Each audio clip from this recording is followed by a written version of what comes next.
الحمد لوليه والصلاة والسلام على نبيه أما بعد أعوذ بالله من الشيطان الرجيم بسم الله الرحمن الرحيم لكل أمة أجل لا تستأخرون ساعة ولا تستقدمون صدق الله العظيم إن الله وملائكته يصلون على النبي يا أيها الذين آمنوا صلوا عليه وسلموا تسليما اللهم صل على سيدنا ومولانا محمد معدن الجود والکرم۔ آج ہم ان کے ایصال ثواب کے لیے حاضر ہیں۔ ایک وقت وہ ہوگا کہ ہماری کی ایصال ثواب کی محفل منعقد ہوگی اور اس سے کوئی بھی انکار نہیں کر سکتا ہے، اور اسی لیے ہم کو یہ چاہیے کہ ہم اپنی آخرت کی تیاری کریں، اپنے ایمان عقیدے دین کی حفاظت کی کوشش کریں۔ لیکن آج دنیا میں مشغولیت اتنی زیادہ ہو گئی کہ ہم کو تو ہمارے مذہب نے، ہمارے آقا صلی اللہ تعالی علیہ وسلم نے کثرت سے موت کو یاد کرنے کا اور اس کی تیاری کا حکم دیا، لیکن ماحول ایسا ہوتا جا رہا ہے کہ اب تو اگر گھر والوں کے درمیان بھی اگر موت کا تذکرہ کیا جائے تو لوگوں کو برا لگ جاتا ہے کہ یہ بار بار موت کا ذکر کیوں کیا جاتا ہے، حالانکہ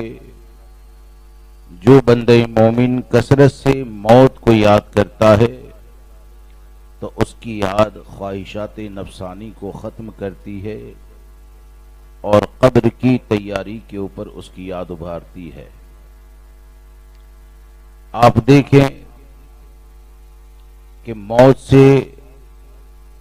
ہماری غفلت کیسی ہو گئی کہ آج دنیا میں ہزاروں چیزوں کی فکر کرتے ہیں اور دنیا کی بہت سی نعمتوں کے بارے میں سوچتے ہیں، لیکن ہم اس بات کو یاد رکھ کر چلیں کہ کل میدان محشر میں اللہ تبارک و تعالیٰ کی بارگاہ میں دنیا کی جو عطا کردہ نعمتیں ہیں ان کے بارے میں جواب بھی دینا ہے، اور ایک روایت میں یہ آیا ہے کہ کل میدان محشر میں اللہ تبارک و تعالی تمام بندوں سے اس چیز کے بارے میں سوال کرے گا کہ میں نے تم کو زندگی عطا فرمائی تو تم نے اپنی زندگی کو کہاں پر گزارا۔ ایک سوال یہ بھی کیا جائے گا کہ تم نے جو علم حاصل کیا اس پر کہاں تک تم نے عمل کیا، اور جس کو دولت دی گئی ہے، مال دیا گیا ہے، اس کے بارے میں یہ سوال کیا جائے گا کہ تم نے مال کہاں سے حاصل کیا اور کہاں خرچ کیا۔ اب آپ دیکھیں کہ دنیا کی دولت ہم کو مل جاتی ہے یا یہ کہ زندگی ہم کو مل گئی، تو آج کے وقت میں زندگی ایسے گزاری جاتی ہے غفلت کے ساتھ کہ جیسے کہ یہ زندگی کے ہم مالک ہو گئے، اور کئی بار تو ایسا ہوتا ہے کہ اگر کسی کو آخرت کی یاد دلانے کی کوشش کی جائے، اس کی زندگی کو سنوارنے کے بارے میں کچھ کہا جائے تو دل میں یہ سوچتا ہے کہ زندگی میری ہے اور مجھے ٹوکنے والا کون ہوتا ہے، مال میرا ہے اور میرے مال کے بارے میں مجھ سے کچھ کہنے والا کون ہوتا ہے۔ حالانکہ جب ہمارے مذہب نے ہم کو یہ بتا دیا کہ زندگی کے ہر سانس کے بارے میں رب تبارک و تعالیٰ کی بارگاہ میں جواب دینا ہے، مال جو ہم جمع کرتے ہیں اس کو جمع کرنے میں بھی ہم آزاد نہیں ہے، بلکہ حقیقت تو یہ ہے کہ ہماری آخرت کی دولت یہ ہے کہ تین نعمتیں اگر بندے کو حاصل ہو جائے تو وہ اللہ تبارک و تعالیٰ کی بہت بڑی نعمت ہے۔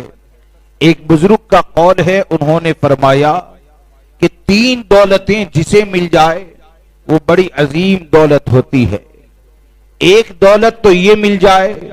کہ رب نے جو زندگی عطا فرمائی ہے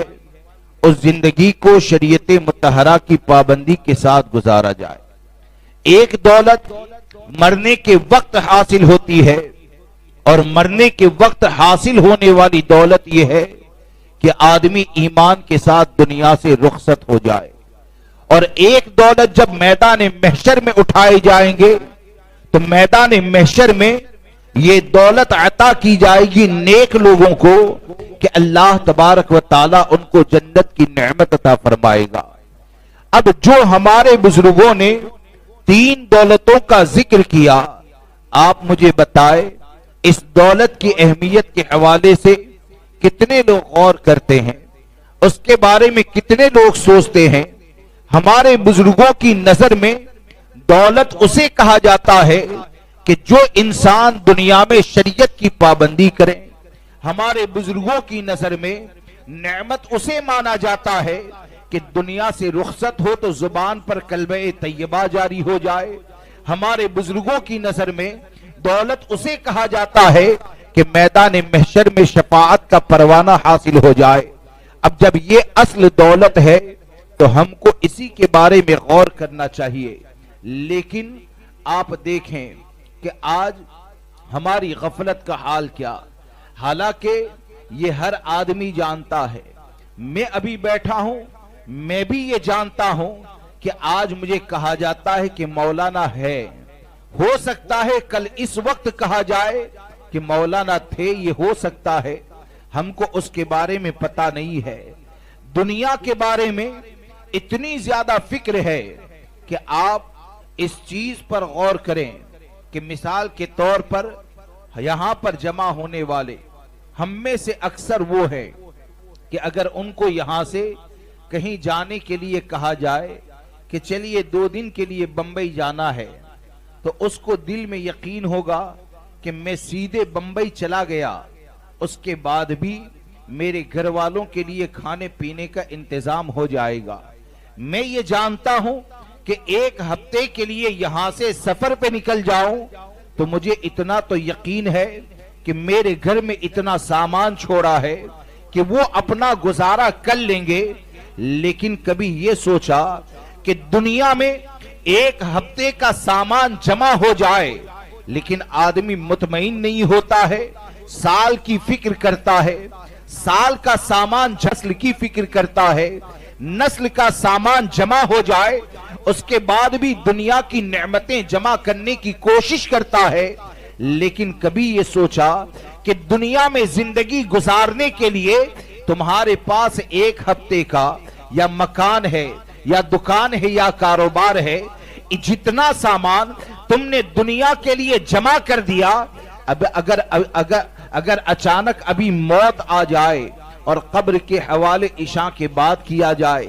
مغرب کے بعد یا فجر کے بعد اگر کر دیا جائے، تو آپ ذرا بتائیں کہ دنیا کا سامان جمع ہو گیا، قبر کی تیاری تمہارے پاس کیا ہے؟ قبر کی تیاری ہمارے پاس کیا ہے؟ جس یقین کے ساتھ میں یہ جانتا ہوں کہ میں 1 ہفتہ اپنی زندگی کو دنیا میں کھانے پینے کے ساتھ گزار سکتا ہوں، اتنا مال میرے پاس ہے، تو کیا وہی یقین قبر کے بارے میں ہے کہ قبر کا سامان بھی میرے پاس اتنا ہے کہ میں قبر میں سکون سے رہ پاؤں گا؟ تو قبر کا سامان کیا ہے؟ قبر کی تیاری کیا ہے؟ اور ہمارے بزرگوں نے اس قبر کی تیاری کے حوالے سے کیا فرمایا کہ قبر میں آپ کیسے آرام سے رہ سکتے ہیں، قبر میں کیسے سکون سے رہ سکتے ہیں؟ تو سلطان الہند سرکار غریب نواز رضی اللہ تبارک و تعالیٰ نے ایک موقع پر ارشاد فرمایا کہ ہر کسی کا دنیا میں کوئی نہ کوئی محبوب ہوتا ہے جس سے وہ محبت کرتا ہے، جس کو دیکھ کر وہ خوش ہوتا ہے، جس کو دیکھ کر وہ راضی ہوتا ہے۔ آپ نے حضرت شقیق بلخی رحمت اللہ تعالی علیہ اور دوسرے ایک بزرگ کا واقعہ یعنی پیر اور مرید کا واقعہ نقل فرمایا کہ پیر نے مرید سے سوال کیا کہ تم نے میری صحبت میں رہ کر کیا پایا؟ تو انہوں نے اپنے پیر کی بارگاہ میں عرض کیا کہ میں نے آپ کی صحبت میں رہ کر یہ دیکھا کہ ہر کسی کا کوئی نہ کوئی محبوب ہوتا ہے جس کو دیکھ کر وہ راضی ہوتا ہے، لیکن میں نے یہ جان لیا کہ یہ جتنی بھی محبتیں ہیں اگر بہت زیادہ چل جائے تو وہ قبر میں جانے تک ہوتی ہے، لیکن جب قبر میں اتار دیا جائے تو یہ تمام محبوبوں سے رشتہ کٹ ہو جاتا ہے، ٹوٹ جاتا ہے۔ تو میں نے اپنے اوپر لازم کر لیا کہ میں نیکیوں سے محبت کروں، میں نے اپنے اوپر لازم کر لیا کہ میں گناہوں سے بچ جاؤں، شریعت کی پابندی کروں، کیونکہ میں یہ جان گیا کہ یہ تمام محبتیں جب ختم ہو جاتی ہے تو زندگی بھر دنیا میں شریعت پر عمل کرنا یہ قبر کی سکون کا ذریعہ ہو جاتا ہے، قبر کی راحت کا ذریعہ ہو جاتا ہے۔ اس سے کیا سمجھ میں آتا ہے کہ ہمارے بزرگوں نے ہم کو یہ تعلیم عطا فرمائی ہے کہ قبر میں اگر سکون حاصل کرنا چاہتے ہیں تو یہ دنیا میں جو مال کو جمع کر لیا ہے اس مال کی بنیاد پر سکون نہیں دیا جائے گا، دنیا میں جو دولت کو جمع کر لیا ہے اس دولت کی بنیاد پر سکون نہیں ملے گا، بلکہ قبر میں اگر سکون حاصل کرنا چاہتے ہیں تو ہم سب پر لازم یہ ہے کہ ہم اپنے دین کی حفاظت کریں، ہم شریعت مطہرہ کی پابندی کریں، اس پر عمل کریں۔ آپ دیکھیں کہ آج جس طرح آدمی گناہوں میں مبتلا ہوتا ہے تو گناہوں میں مبتلا ہونے کی وجہ کیا ہے؟ گناہوں میں کس لیے مبتلا ہوتا ہے؟ یا تو یہ ہوتا ہے کہ اپنی خواہشات کی بنیاد پر وہ گناہوں میں مبتلا ہوتا ہے، یا گناہ میں پڑنے کا ایک بڑا سبب یہ ہوتا ہے کہ اولاد کی محبت اسے دنیا سے غافل کر دیتی ہے، اور اولاد کی فکر میں یا یہ کہ اولاد کے لیے مال کو جمع کرنے کی فکر میں اس کا حال یہ ہوتا ہے کہ وہ مال اور دولت کو جمع کرتا ہے، غلط راستہ اختیار کرتا ہے، یا اپنی بیوی بچوں کی خواہشات کی تکمیل کرتا ہے۔ آپ نے کبھی سوچا کہ جس اولاد کے لیے اگر کوئی گناہ کے اندر گرفتار ہوتا ہے، غلط طریقے سے مال کو جمع کرے گا تو آدمی یہ سوچتا ہے کہ میں نے اپنی اولاد کے ساتھ احسان کیا، میں نے اپنی اولاد کے ساتھ بھلائی کی، میں نے اپنی اولاد کے لیے یہ جمع کر لیا۔ حالانکہ جب کل میدان محشر میں جمع کیا جائے گا تو ایک روایت کے اندر آیا جس کا خلاصہ کہ آقا کریم صلی اللہ تعالی علیہ وسلم نے سیدہ عائشہ صدیقہ رضی اللہ تبارک و تعالی عنہا سے میدان محشر کے حوالے سے ارشاد فرمایا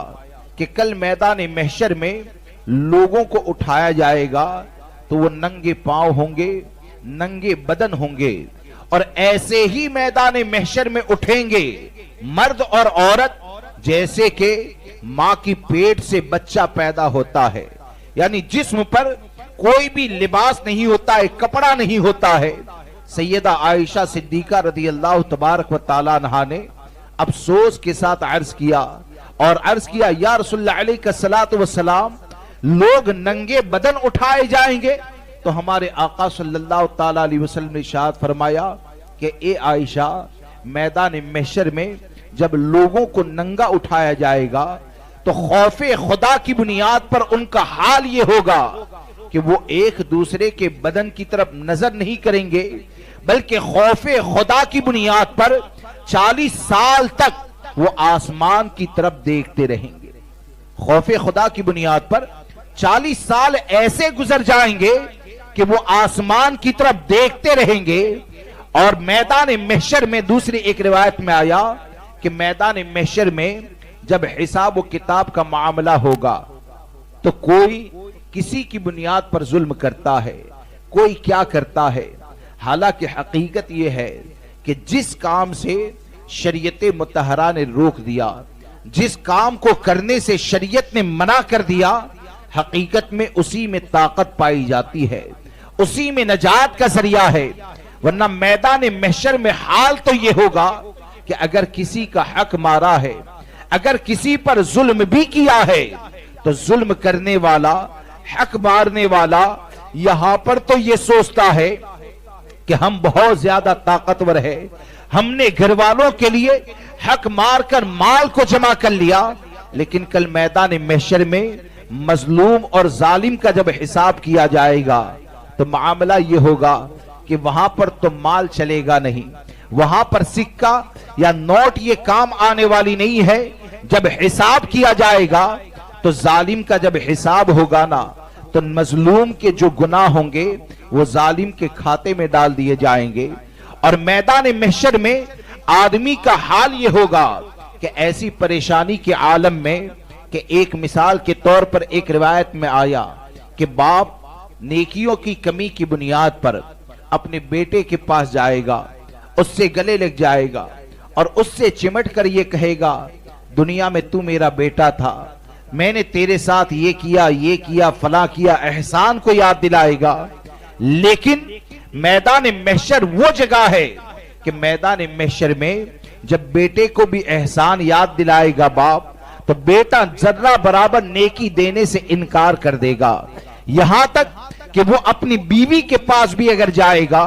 تو بیوی کے پاس بھی اگر گیا تو بیوی بھی نیکی دینے سے انکار کر دے گی۔ اور یہ تمام چیزیں ہم کو اس بات کی طرف ابھارتی ہے، ہم کو اس بات کی فکر دیتی ہے کہ ہمارے اوپر لازم یہ ہے کہ اللہ تبارک و تعالیٰ نے یہ جو زندگی عطا فرمائی ہے اس زندگی کو غنیمت جانے اور اس زندگی میں شریعت مطہرہ کی پابندی کی کوشش کریں، دین کی حفاظت کی کوشش کریں اور غفلت کی موت سے بچیں۔ اور غفلت کی موت سے بچنے کا ذریعہ یہ ہے کہ ہم روزانہ اس بات کا محاسبہ کریں، روزانہ اس بات کا حساب کریں کہ ہم نے کتنے نیک کام کیے ہیں اور کس حد تک گناہ سے بچے ہیں۔ میدان محشر میں حال اور معاملہ تو یہ ہوگا کہ گناہ تو گناہ ہے، گناہ تو آج نیکی کرنے میں آدمی کو تکلیف ہوتی ہے، یا یہ کہ نیکی کرنے میں اگر پریشانیوں کا سامنا ہوتا ہے تو پریشانیوں کے سامنے کی بنیاد پر آدمی یہ سوچتا ہے کہ نیکی سے غفلت کر کے جائے، اور طرح طرح کے عذر ان کے پاس ہوتے ہیں۔ کوئی نوکری کی بنیاد پر اللہ کے ذکر سے غافل ہوتا ہے، کوئی بیماری کی بنیاد پر اللہ کے ذکر سے غافل ہوتا ہے، تو کسی کا حال یہ ہے کہ مال بہت زیادہ جمع کر لیا تو مال کی بنیاد پر وہ اللہ کے ذکر سے غافل ہو جاتا ہے۔ اور ان تینوں کے حوالے سے یعنی یہ جو تینوں درجے والے ہیں، چاہے نوکری کی بنیاد ہو، آج تو غلامی کا دور رہا نہیں، لیکن یہ کہ نوکری یہ غلامی کی طرح ہو گئی ہے، ان تینوں کے بارے میں ایک روایت میں یہ آتا ہے کہ کل میدان محشر میں غلام سے جب حساب لیا جائے گا، غلام سے جب حساب لیا جائے گا کہ تو اللہ کے ذکر سے غافل کیوں رہا، اللہ تبارک و تعالیٰ اس سے سوال کرے گا کہ تو نے شریعت کی پابندی کیوں نہیں کی، تو وہ رب تبارک و تعالیٰ کی بارگاہ میں عرض کرے گا یا الہ العالمین میں غلامی کی زندگی گزارنے والا تھا۔ تو اللہ تبارک و تعالیٰ حضرت یوسف علیہ السلام کے عمل کو ان کے سامنے رکھے گا کہ حضرت یوسف علیہ السلام یہ اللہ کے نبی ہیں، اور ان کو ایک وقت کے لیے بظاہر جب غلام بنا لیا گیا تھا تو اللہ تبارک و تعالیٰ فرمائے گا کہ دیکھو یہ میرا یوسف ہے، ایک وقت وہ آیا تھا کہ کسی کی قید کے اندر تو چلا گیا تھا، لیکن یہ کہ اس قید نے میرے یوسف کو اللہ کے ذکر سے غافل نہیں کیا، تو آخر کیسے اللہ کے ذکر سے غافل ہو گیا، اور اس کو یہ کہہ کر دوزخ کے حوالے کر دیا جائے گا۔ پھر ایک بیمار کو لایا جائے گا، بیمار سے سوال تھا، میرا بدن اتنی پریشانیوں کے اندر گرفتار ہو چکا تھا جس کی بنیاد پر میں تیرے ذکر سے غافل ہو گیا۔ حضرت ایوب علیہ السلام کا عمل اس کے سامنے پیش کیا جائے گا، اور اس سے یہ کہا جائے گا کہ دیکھو حضرت ایوب علیہ السلام کو اتنی زیادہ بیماریوں میں ہم نے گرفتار کر دیا، لیکن میرا ایوب تو ایسا تھا کہ اس کی بیماریوں نے اسے ہمارے ذکر سے غافل نہیں کیا، تم کیسے میرے ذکر سے غافل ہو گئے، یہ کہہ کر اس کو بھی دوزخ کے حوالے کر دیا جائے گا۔ اور سیٹھ آدمی جو ہوگا، مال والا جو ہوگا، جب اس سے سوال کیا جائے گا کہ اللہ کے ذکر سے غافل کیوں ہوا، تو تو مال والا رب کی بارگاہ میں عرض کرے گا کہ یا الہ العالمین، تو نے اتنا زیادہ مال عطا فرما دیا، تو نے اتنی زیادہ دولت عطا کر دی تھی کہ اس دولت سے مجھے تو فرصت ہی نہیں مل پائی، اس دولت سے میں تو نکل ہی نہیں پایا، جس کی بنیاد پر تیری یاد سے غافل ہو گیا۔ تو اللہ تبارک و تعالی حضرت سلیمان علیہ السلام کے عمل کو ان کے سامنے رکھے گا کہ تم سے کئی گنا زیادہ میں نے سلیمان کو مال عطا فرمایا، دولت عطا فرمائی، سلیمان کو بادشاہت عطا فرمائی، لیکن تم دیکھو کہ سلیمان کو اس کی بادشاہت نے میرے ذکر سے غافل نہیں کیا، یہ کہہ کر اسے بھی دوزخ کے حوالے کر دیا جائے گا۔ مختصر میں یہ ہے کہ ہمارے پاس کوئی بھی میدان محشر میں ایسا عذر نہ ہوگا، اور اسی لیے تو آقا کریم صلی اللہ تعالی علیہ وسلم نے ہم کو نیکیوں کی ترغیب کتنے پیارے انداز میں عطا فرمائی کہ آج جو تکلیف کی بنیاد پر یا تھوڑی سی پریشانی کی بنیاد پر جو شریعت کے احکام والہ الکرام و اصحابہ العظام و ابنہ الکریم وبارک وسلم صلاۃ و سلام علیک یا سیدی یا رسول اللہ صلی اللہ تعالی علیہ وسلم، آپ دیکھیں کہ ہم فرائض سے غافل ہو جاتے ہیں، فرائض سے غافل ہو جاتے ہیں، جن چیزوں میدان محشر میں ایسا کوئی موقع ملنے والا ہے ہی نہیں۔ کیوں؟ کہ وہ جزا کا دن ہے، وہ بدلے کا دن ہے، عمل کا دن تو یہ ہے، زندگی کی سانس جب تک چلے گی یہ عمل کا دن ہے، قبر میں چلے گئے معاملہ ختم، میدان محشر میں اٹھے تو وہاں پر تو بدلے کا دن ہے، تم نے جو کیا اس پر بدلہ دیا جائے گا۔ لیکن ہمارے آقا کیا ارشاد فرماتے ہیں کہ اگر میدان محشر میں تجھے کھجور کا پودا لگانے کا موقع ملے تو آپ ارشاد فرماتے ہیں تجھے چاہیے کہ ایسا کر لے۔ کیا فرمایا؟ تجھے چاہیے کہ ایسا کر لے۔ اب کھجور کا جو پودا لگائیں گے، اگر بالفرض موقع مل جائے تو کھجور کا پودا لگانا کیا اس کا ثواب نماز کے برابر ہے، روزے کے برابر ہے، حج یا زکوٰۃ کے برابر ہے؟ چھوٹی سی نیکی ہے، اور چھوٹی سی نیکی کرنے کا حکم ہمارے آقا دیتے ہیں کہاں پر؟ اگر میدان محشر میں موقع مل جائے۔ اب آج ہم جو دنیا کی پریشانی کی بنیاد پر فرائض سے غافل ہو جاتے ہیں، فرائض کو چھوڑ دیتے ہیں، تو یہ دنیا کی پریشانی ہے، اور ہم کو چھوٹی نیکی کرنے کا موقع مل جائے تو اسے کرنے کی ترغیب دلاتے ہیں میدان محشر کے بارے میں، کہ جہاں پر پریشانیوں کا حال یہ ہے کہ پوری دنیا کی پریشانیوں کو جمع کر دیا جائے، پھر بھی میدان محشر کی پریشانیوں کا ایک حصہ نہیں ہو سکتی ہے۔ اتنی پریشانی میں چھوٹی سی نیکی کا موقع مل جائے تو گویا کہ ہمارے آقا ہم کو فکر دیتے ہیں کہ پریشانیوں کی طرف مت دیکھنا، بلکہ نیکی کا موقع مل جائے تو نیک عمل کر لینا۔ کیوں یہ فکر دی جاتی ہے؟ اس کی وجہ کیا ہے؟ ہم کو ہمارے آقا نے یہ تعلیم عطا فرمائی کہ کتنی بھی پریشانی کے بعد اگر نیک عمل کا موقع مل جائے تو نظر پریشانی پر نہیں ہونی چاہیے، بلکہ اس پر ہونی چاہیے کہ پریشانی تو آج ہے، کل چلی جائے گی،